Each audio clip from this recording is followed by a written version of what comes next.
going to be going over 12107, Team 5.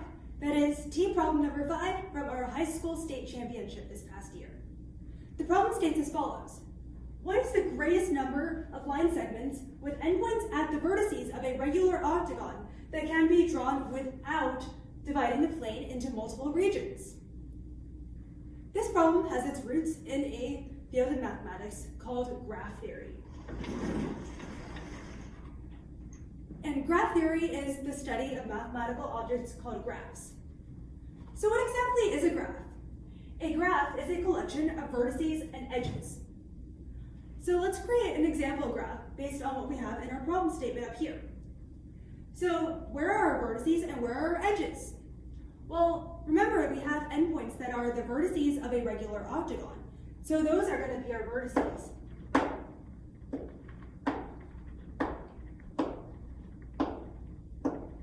Well, how about our edges? Well, remember, we want to be drawing line segments, so those kind of sound like edges.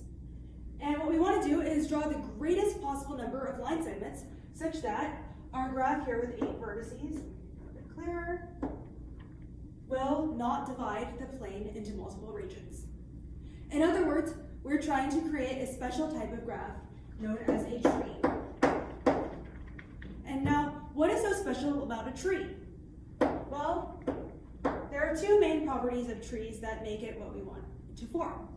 First of all, it's connected. In other words, that every single vertex is going to have an edge, at least one edge associated with it, and the reason why that's important is we want to find the greatest number of edges possible, so we want every single vertex to have an edge. The other thing that's important to note about a tree is that there are no cycles. In other words, if we have something like this, that's a cycle. And that is going to be something that would divide the plane into multiple regions, which is bad. We don't want this. So that's why we want trees. Now, we've defined this fancy term here. Actually, we've defined multiple fancy terms. So how is this going to help us solve the problem? Well, actually, let's go and not just solve it for 8 vertices, but rather, in general, for n vertices. And that's where we're going to invoke a nice theorem from graph theory about trees.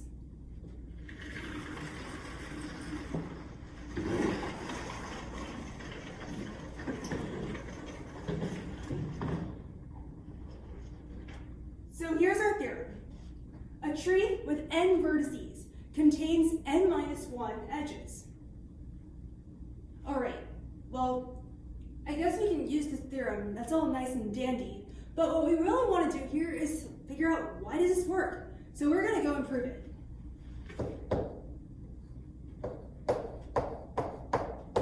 And we're going to be using a strategy called induction. So how does induction work? What we do is we start with our base case. And that's going to be a case that's quite small and easy to deal with. And we're going to build everything else up from our base case. So what's this going to make sense with the smallest n such that this makes sense? Well, n is 1, because, well, we can't have negative numbers of edges. So n is 1, so we've got a 1 vertex tree, and that's going to look like this, and it has 0 edges.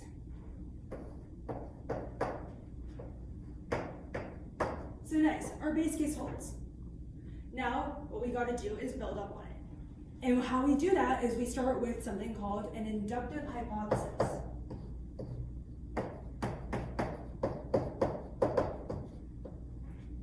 So what exactly is this inductive hypothesis for? Well, what we're going to do is assume that our theorem is true. Well, no, we're not going to assume it all the way, but we're just going to assume it for one specific case. That is, we have a tree with k vertices, and we know that this tree is going to contain k minus 1 edges. So we're just assuming it for one specific value of k.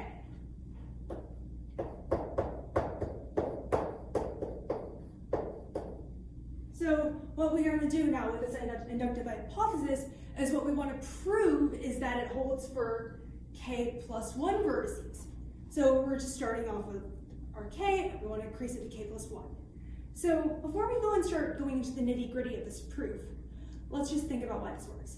So when k is 1, we've got our base case up here. We've already shown that's true.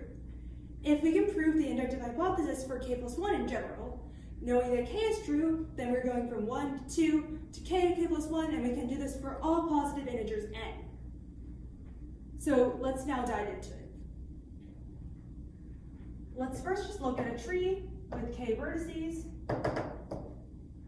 and our edges would look something like this, and so on. So there we go. Now what we want to do is create a tree with k plus 1 vertices.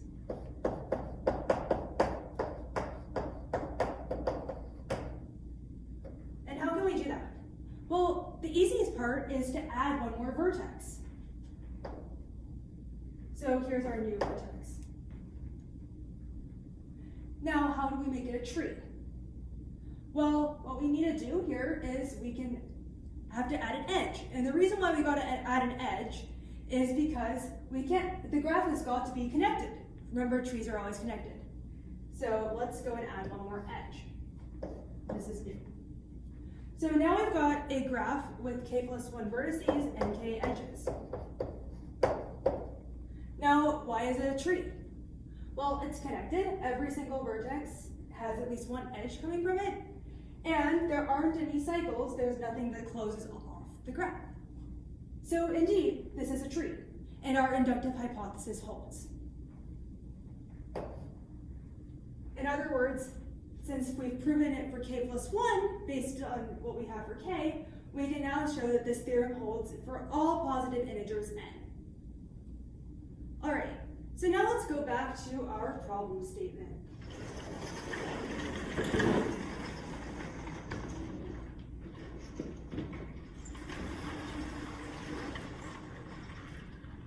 So we've proven that we can create a tree with 8 vertices. It's going to have 7 edges. All